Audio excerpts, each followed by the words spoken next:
नमस्कार अपरित छात्रों, सर्वेषां हार्दं स्वागतम।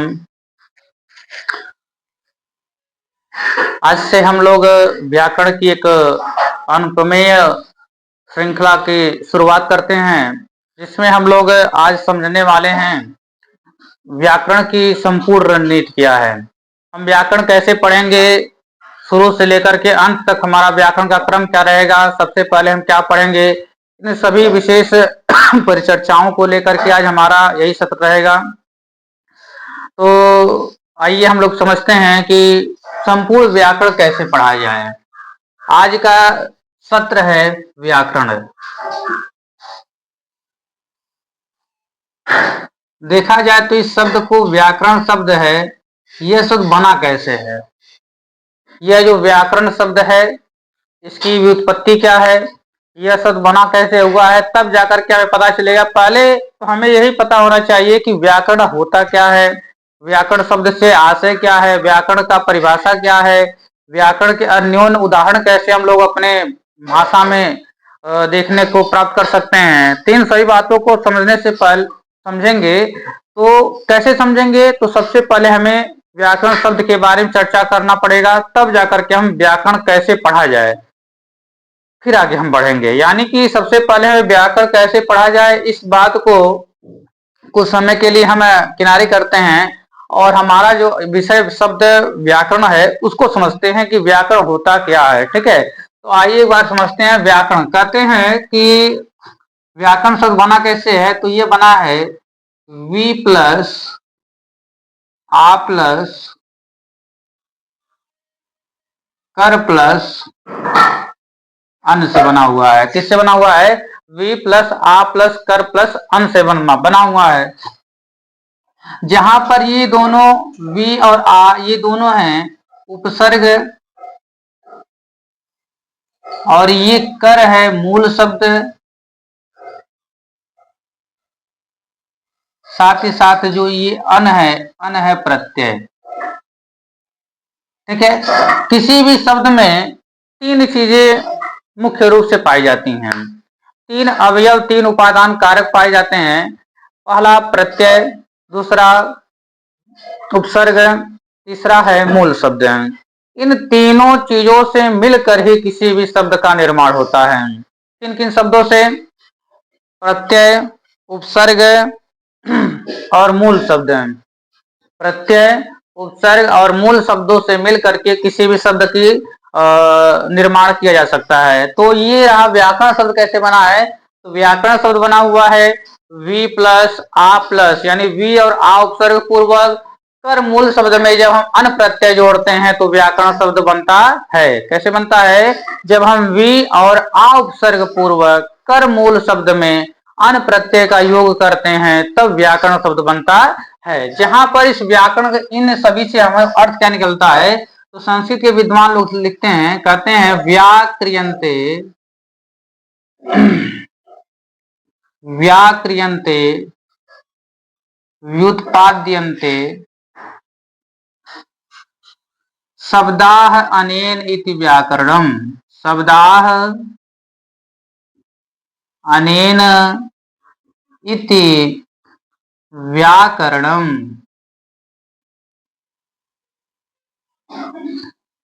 कहते हैं कि व्युत्पाद्यन्ते व्याक्रियन्ते व्युत्पाद्यन्ते शब्दाः अनेन इति व्याकरणम्। भाव क्या है इस पंक्ति का? कहते व्याक्रिया करे। इस व्याक्रांतिक मतलब क्या है यहाँ पर है, पूरा संस्कृत नहीं समझेंगे क्योंकि हिंदी की कक्षा है। व्याक्रांतिक मतलब क्या? व्याक्रिया। क्या है? व्याक्रिया। इस व्याक्रियंते शब्द का हिंदी में अर्थ हो जाएगा व्याक्रिया। व्युत्पाद्यंते का अर्थ क्या हो जाएगा? व्युत्पत्ति। ठीक है, दो शब्द मेन है हमारे लिए। कौन कौन से? एक है व्याक्रिया और एक है व्युत्पत्ति। इन दो शब्दों के बारे में चर्चा करेंगे अब इधर। ठीक है, देखिए व्याकरण के विषय में संस्कृत विद्वान क्या कहते हैं? व्याक्रियन्ते व्युत्पाद्यन्ते शब्दाः अनेन इति व्याकरणम्। अर्थात व्याकरण इति ऐसा होता है। कौन? व्याकरण कैसा होता है? व्याक्रियन्ते व्युत्पाद्यन्ते, किसकी? शब्दाः, यानी शब्दाः व्याक्रियन्ते, शब्दाः व्युत्पाद्यन्ते अनेन इति व्याकरणम, यानी जो शब्दों की व्याक्रिया करे, शब्दों की व्युत्पत्ति करे, इस चीज को हम क्या कहते हैं? व्याकरण कहते हैं। अब बात आती है व्याक्रिया क्या होता है, व्युत्पत्ति क्या होता है। इन दो बातों को हम समझते हैं। तो व्याक्रिया का एक छोटा छोटा अर्थ यह है कि व्याक्रिया का भाव यह है कि व्याक्रिया का मतलब होता है व्याख्या। क्या होता है? व्याख्या। और व्युत्पत्ति का भाव क्या है, तो इसको समझेंगे ध्यान से पूर्वक, क्योंकि हर शब्द की एक व्युत्पत्ति होती है। व्युत्पत्ति जब तक जानते नहीं है तब तक हमें उस शब्द के अंतर निहित जो भाव है हमें पता नहीं चल पाता है। तो व्युत्पत्ति क्या होता है, इस चीज को बड़े ध्यान से समझिएगा। व्युत्पत्ति का भाव क्या है, तो व्युत्पत्ति का मतलब ये निकलता है कि जिस किसी भी शब्द में, ठीक है, हम यहाँ पर लिखते हैं किसी भी शब्द में प्रकृति प्रत्यय, प्रकृति प्रत्यय, प्रकृति प्रत्यय क्या होता है यहां पर हम समझेंगे। एक है मूल शब्द,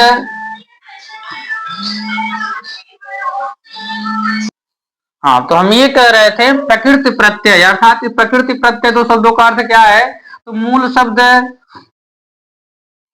प्रत्यय,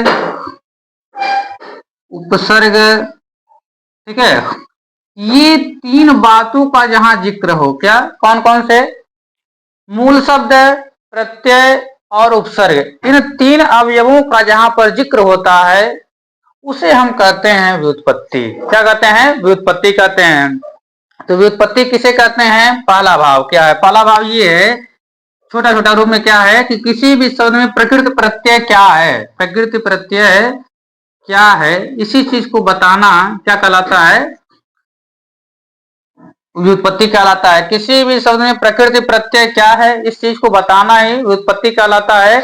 इसमें एक शब्द हमने लिख दिया प्रकृति प्रत्यय, तो प्रकृति प्रत्यय का भाव क्या है यहाँ पर? मूल शब्द, प्रत्यय और उपसर्ग, ठीक है। इन तीन चीजों को बताना क्या कहलाता है? व्युत्पत्ति कहलाता है। क्या कहलाता है? व्युत्पत्ति कहलाता है। एक शब्द हम एक पंक्ति में बता देते हैं, किसी भी शब्द के अंतर्निहित या किसी भी शब्द में पाए जाने वाले उपसर्ग, मूल शब्द और प्रत्यय को बताने की जो प्रक्रिया होती है, उस प्रक्रिया का नाम ही क्या होता है? व्युत्पत्ति होता है। क्या होता है? व्युत्पत्ति। एक बार फिर से बोलते हैं, किसी भी शब्द में पाए जाने वाले उपसर्ग, प्रत्यय और मूल शब्द को बताने की जो प्रक्रिया है, जो विधि है, जो तरीका है, वो तरीका, वो विधि, वह नियम, वही क्या कहलाता है? व्युत्पत्ति कहलाता है। ये तो छोटा छोटा अर्थ हो गया। दूसरा अर्थ हम लिख सकते हैं कि किसी भी शब्द में, किसी भी शब्द में उपसर्ग, प्रत्यय, संधि, समास, ठीक है, और मूल शब्द,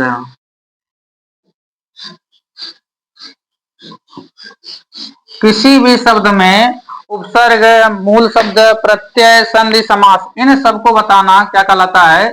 हमारा व्युत्पत्ति कहलाता है। विस्तृत रूप में व्युत्पत्ति का अर्थ बस इतना है कि किसी भी शब्द में प्रकृति, प्रकृति यानी मूल शब्द, ठीक है, किसी भी शब्द में मूल शब्द, उपसर्ग, प्रत्यय, संधि और समास को बताना, ये कहलाता है व्युत्पत्ति कहलाता है। व्युत्पत्ति के हमने दो अर्थ बताया। व्युत्पत्ति का एक सामान्य अर्थ हमने ये बताया कि किसी भी शब्द में यदि हमें तीन चीजें छांटने के लिए दी जाए, क्या, मूल शब्द, प्रत्यय और उपसर्ग, तो कहलाता है व्युत्पत्ति। और विस्तृत अर्थ में यह है किसी भी शब्द में उपसर्ग, प्रत्यय, संधि, समास और मूल शब्द को छांटना हो जाए तो वो कहलाता है क्या? व्युत्पत्ति का विस्तृत अर्थ। क्या कहलाता है? विस्तृत अर्थ। ये क्या है? विस्तृत अर्थ। विस्तृत अर्थ। अब इसी आधार को लेकर के व्याकरण की जो परिभाषा है, इसी को आधार लेकर के, जैसे यहाँ पर व्याकरण दो चीजों को जिक्र करता है। कौन कौन से दो चीजों का? एक व्याक्रिया की बात करता है और एक व्युत्पत्ति की बात करता है। तो कुछ विद्वान लोग व्याकरण को दो भागों में बांट देते हैं। पहला ये होता है जिसमें हम व्याक्रिया करेंगे और दूसरा ये है जिसमें हम व्युत्पत्ति को बताएंगे। इस हिसाब से व्याकरण के दो भाग हो जाते हैं। एक भाग हो जाता है कौन कौन, पहला भाग है व्युत्पत्ति पक्ष, हो जाता है व्युत्पत्ति पक्ष, और एक हो जाता है व्याख्या। व्याक्रिया का हिंदी क्या है? व्याख्या। क्या है? व्याख्यात्मक पक्ष। क्या हो जाता है? व्याख्यात्मक पक्ष। यानी कि व्याकरण के दो भाग हो गए। कौन कौन से? एक हो गया आपका व्युत्पत्ति पक्ष और दूसरा हो गया व्याख्यात्मक पक्ष। यानी कि व्याकरण के दो मुख्य, मोटे मोटा तौर पे दो भाग हमने कर दिया। कौन कौन से? एक व्युत्पत्ति पक्ष, एक व्याख्या पक्ष। ये तो रहा व्याकरण के परिभाषा के अनुसार व्याकरण के भाग। कौन कौन से? देखिए अब तक हमने क्या पढ़ा इसको बताता हूं। देखिए व्याकरण शब्द कैसे बना है? वी प्लस आ प्लस कर प्लस अन, जहां पर वी और आ उपसर्ग है, कर मूल शब्द है, अन प्रत्यय है। व्याकरण का इन शब्दों के द्वारा उपसर्ग मूल शब्द प्रत्यय के द्वारा क्या अर्थ निकलता है? तो ये अर्थ हमने लिखा है क्या?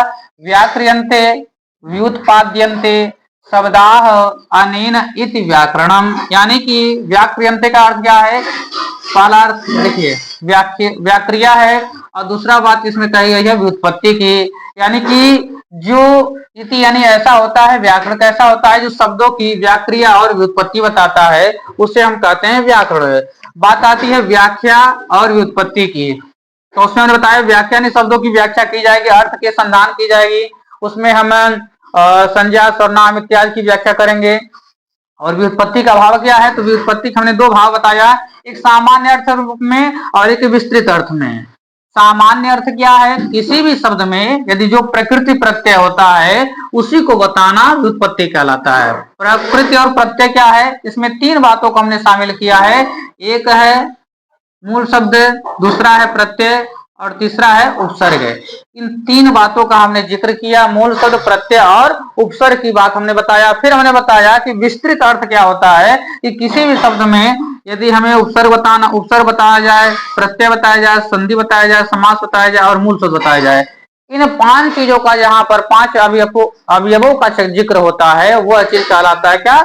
व्युत्पत्ति कहलाता है। क्या कहलाता है? व्युत्पत्ति। फिर हमने यह भी बताया कि इस आधार पर व्याकरण के दो मुख्य भेद हो जाते हैं, एक व्युत्पत्ति पक्ष और एक व्याख्यात्मक पक्ष। ये तो रहा व्याकरण की परिभाषा के आधार पर। और भी व्याकरण की परिभाषाएं होती हैं, जिसमें से कुछ लोग कहते हैं, संस्कृत के विद्वान ज्यादा मान्य हैं, कहते हैं लक्ष्य लक्षणम व्याकरणम। लक्ष्य लक्षणम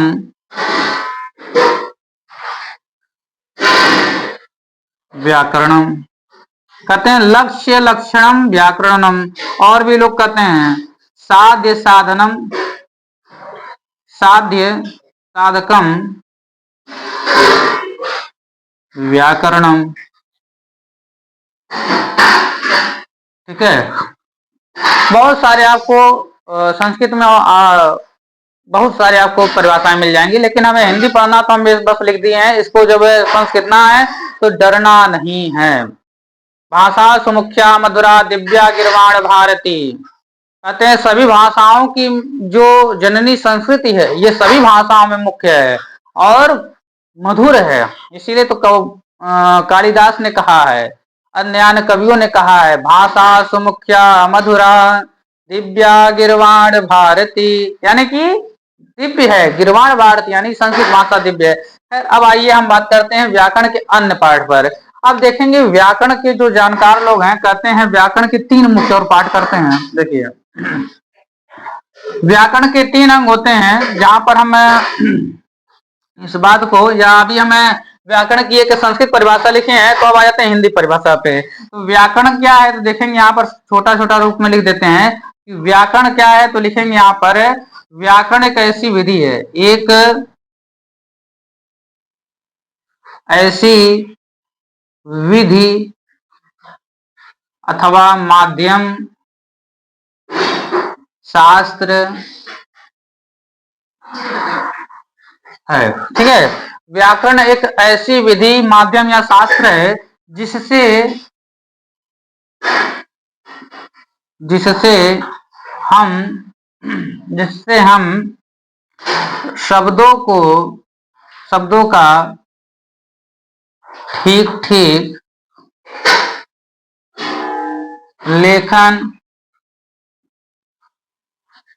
उच्चारण,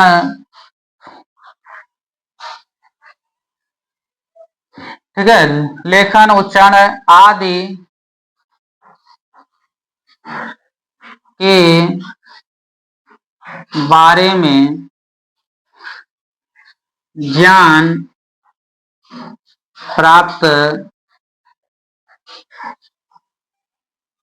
करते हैं। ठीक है, व्याकरण क्या है? एक ऐसा माध्यम है अथवा एक ऐसी विधि है, या तीनों शब्दों में कोई एक शब्द लिखना है आपको। ठीक है, व्याकरण एक ऐसी विधि या माध्यम है जिससे हम शब्दों का, ठीक है, जिससे हम शब्दों का ठीक ठीक लेखन यानी लिखना, उच्चारण यानी कि बोलना, लिखना, पढ़ना, बोलना, ये सब सीखते हैं। उसे हम क्या कहते हैं? ज्ञान प्राप्त करते हैं, सीखते हैं। उस विधा का, उस शास्त्र का, उस विधि का ही नाम क्या है? व्याकरण। क्या है? व्याकरण है। तो व्याकरण की एक सामान्य परिभाषा हो गई कि जिस किसी भी माध्यम द्वारा, या व्याकरण एक ऐसा माध्यम है जिससे हम ठीक ठीक बोलना, पढ़ना, लिखना सीखते हैं, व्याकरण उसे कहते हैं। क्या कहते हैं? व्याकरण कहते हैं। एक संस्कृत में परिभाषा बता दिया, एक हमने हिंदी बता दिया। अब आगे बढ़ते हैं कि व्याकरण ये जो बोल रहा है ना, कि जिससे हम माध्यम से शब्दों का ठीक ठीक लेखन, उच्चारण सीखते हैं, तो बात आती है इसको कैसे हम समझें। तो आइए कुछ एग्जाम्पल हम देते हैं, कुछ उदाहरण के द्वारा हम समझते हैं। जैसे लिखा है कि ज्ञान और ज्ञान। क्या लिखा है? ज्ञान और ज्ञान। अच्छा ध्यान सुनिएगा, इस चीज को हम लोग यदि इस वर्ड को हम यदि बोलते हैं क्या? ज्ञ। क्या बोलते हैं? ज्ञ। तो इस हिसाब से ज्ञान ये भी सही है और यह भी सही है, क्योंकि जैसा लिखा वैसा ही बोला जाएगा। ये इसमें कोई अक्षर साइलेंट नहीं होते हैं। यहाँ पर हिंदी तो ऐसे कैसी भाषा, एक ऐसी एकमात्र भाषा है जहाँ की बिंदी भी बोलती है। अन्य भाषाओं की बात करें, अंग्रेजी की बात करें, तो वहां पर दो दो तीन तीन वर्ड साइलेंट हो जाते हैं। लेकिन हमारी एक हिंदी ही भाषा है जिसकी एक बिंदी भी बोलती है, एक हल चिन्ह वर्ड भी बोलता है, कैसे उसमें ध्वनि करता है। ये हमारी हिंदी भाषा की खासियत है। इसीलिए नहीं, यहाँ पर एक एक शब्द के अनेक अर्थ निकल जाते हैं। जैसे यदि देखा जाए तो बहुत सारे ऐसे शब्द हैं जिनके अनेक अर्थ निकलने से उसमें अर्थ भेद हो जाता है। जैसे एक वर्ड है, पीके मूवी आई थी, उसमें एक वर्ड को लेकर के आमिर खान ने एक बात बताया है, कहा कि अच्छा, एक वर्ड है अच्छा। क्या है? अच्छा। ठीक है, अब उसने कहा सामान्य बोले तो गुड, यानी कि बहुत बढ़िया, अच्छा, ठीक है, यानी ऑल एवरीथिंग इज ओके। ठीक है, इतना बात कहा गया। फिर कहा अच्छा, यहाँ पर क्या हो गया? सरप्राइज की बात है, माने कि अच्छा, यानी इसका भाव क्या हो जाएगा? गुस्से के भाव। यानी कि एक ही शब्द के अलग अलग भाव के साथ जब लोग व्यक्ति बोलते हैं तो वहां पर उसका अर्थ भिन्न भिन्न हो जाता है। कमल आ रहा है, यहाँ पर कमल तो फूल है, लेकिन कमल तालाब में खिल रहा है या खिला हुआ है, तो वहां पर आदमी थोड़ी होगा। वहां पर कमल का भाव हो जाएगा किसी कोई पुष्प विशेष हो जाएगा।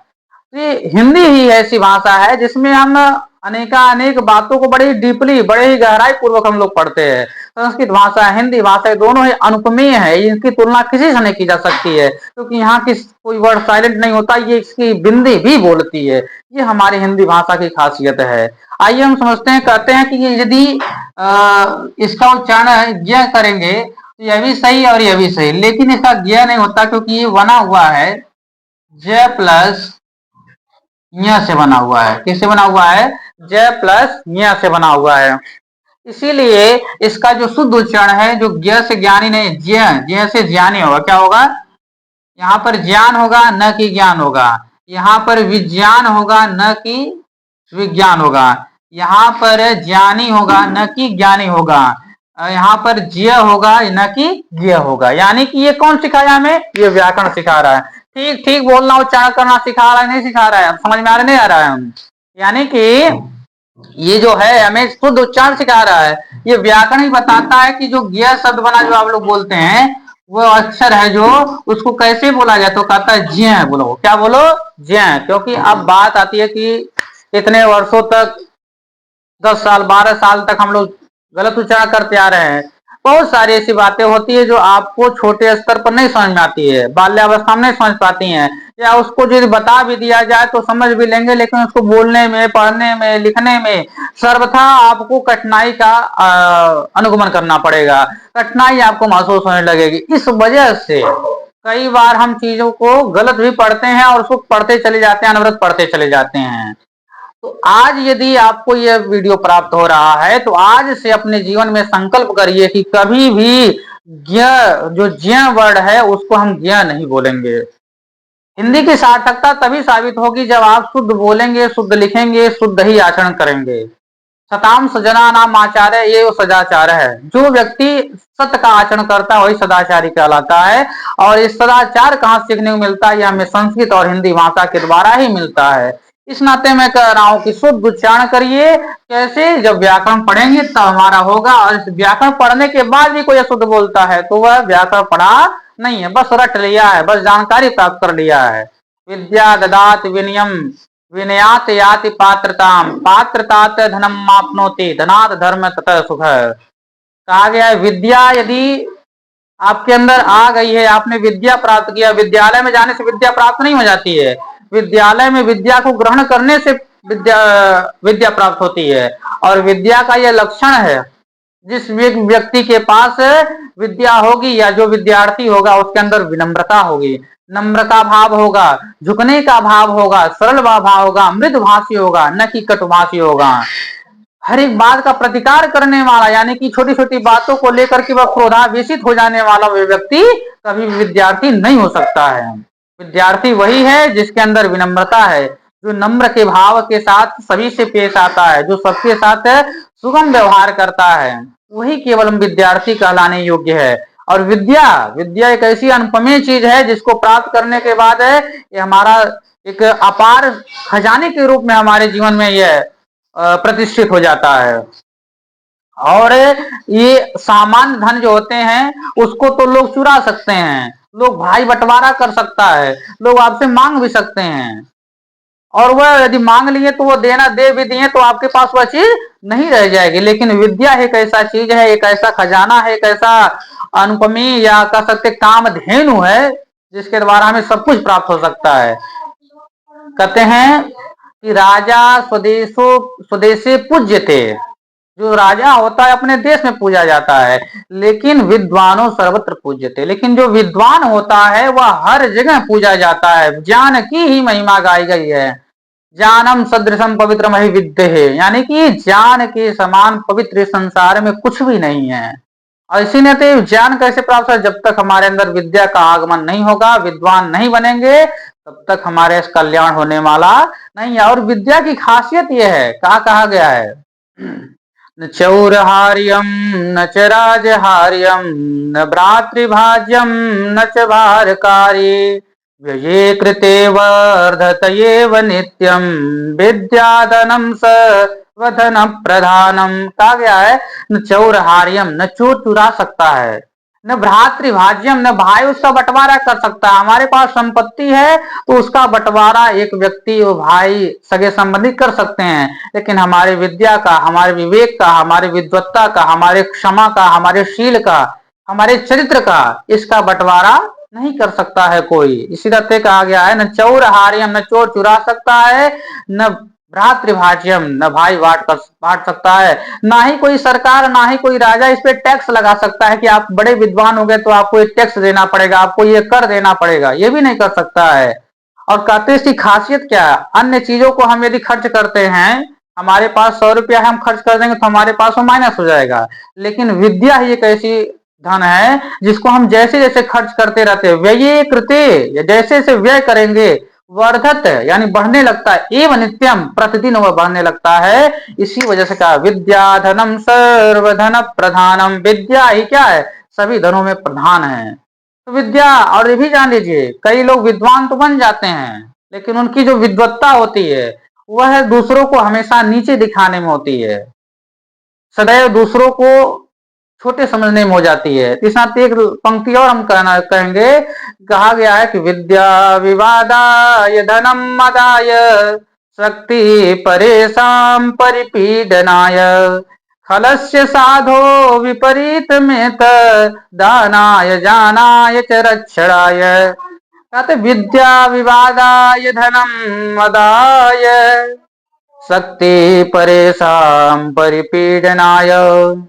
कहते विद्या विवाद के लिए, इसकी होती है खल, यानी जो विद्वान होते हैं लेकिन उसके बाद भी दुष्ट होते हैं, जो दुष्ट होते हैं वो अपनी विद्या का प्रयोग है दूसरे से विवाद के लिए, झगड़ा के लिए, दूसरों को सदैव नीचा दिखाने के लिए करते हैं। अपनी शक्ति का, जो दुष्ट लोग होते हैं अपनी शक्ति का प्रयोग दूसरों को सताने के लिए करते हैं और अपने धन का प्रयोग सदैव दूसरों को मतलब कि आहत करने के लिए